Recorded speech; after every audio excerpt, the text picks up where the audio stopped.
everyone, welcome to another video tutorial where we're talking about the competition designer within Review. So last time we added the ranking task for the different groups of judges. So this time we're just going to talk about a couple of important notes about each one of the individual tasks. So for any given task, if you wanted to modify that task, all you would have to do is just click on it, and then you can make your modifications. If you want to delete that task, it's just on the right hand side, and of course if you want to move it around, just click on that arrow over there, the blue arrow, and then you can move it. And of course there's the duplicate this task icon. Now if you wanted to set a deadline on the entire round, what you would do is on the top right hand side of the page, just click on the edit button, and then you'll be able to make some changes, including changing the specific round name. So in this case, I'm just going to change the round name from round 1 to application round. And as soon as I do that, then what I can do is scroll to the bottom, provide a round description, and these are going to be instructions for any of the different groups. And now the cool thing is you can actually provide different instructions for different groups. So for the local applicants, I can say instructions for local applicants, right? And you would write those there, and then I'm going to switch to global applicants, and I'm going to do the exact same thing. So instructions for global applicants. Very good. And so if I switch between them, you'll see that the specific instructions that I put will show up for each group. So if you wanted to put in some instructions for every different round, you can actually do this. Now the other thing to note is if you go to the options section, you can do some things such as set a deadline.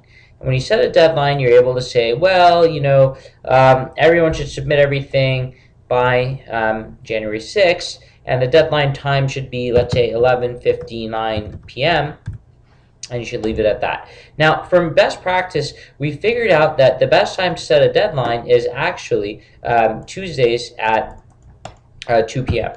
And the reason for that is you don't want it on a Friday evening because you're not going to be in the office if someone has any questions and it leads to last minute rush and everything else. You want to give people the weekend to complete their application on Monday to look it over, and Tuesday is the perfect time, and just make sure that they send it in the afternoon because this way 2 p.m. is a good enough time that it'll match a lot of time zones, appropriate times in different time zones. And it just tends to work out perfectly. So the other thing you can do is modify the time zone, obviously, to match the deadline time zone that you want. In this case, we're located in Eastern Standard Time. I'll just specify that, and what I'll do is I'll click on Save Round.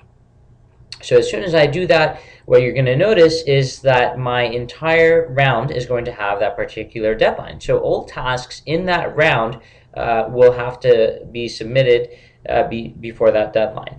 Now the other cool thing is, let's say that you have a specific task like pay registration fee, for example, that you don't want to have the same deadline. Maybe you want before or after, that sort of thing. It's really easy to do. All you have to do is click on a given task and then give that specific task a deadline.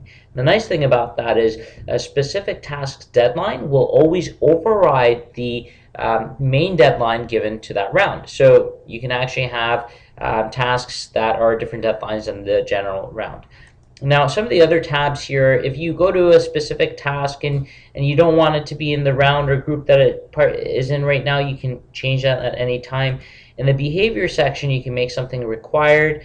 You can allow people to view it upon completing it or not. You can set deadline for the task, which is what we talked about.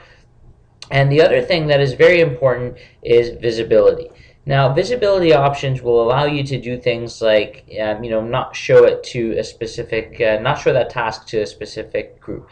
So sometimes you may have a task that you don't want to be shown to a specific group. You can set that up here. But that's a more advanced option, and we're going to have a specific video tutorial on that. So for that, check back with our other video tutorials. But in total, just know that you can come click on a task and then modify any of the given options for that specific task. But other than that, that's basically what we wanted to talk about within the competition designer. And now we are ready to go to the next step, which is the setup forms step. So we have tasks like tell us about yourself. That's a form task, but we haven't actually defined what will be in the form. So that's what we're going to talk about in the next step. Thanks for joining us in this tutorial, and we'll talk to you again in the next one.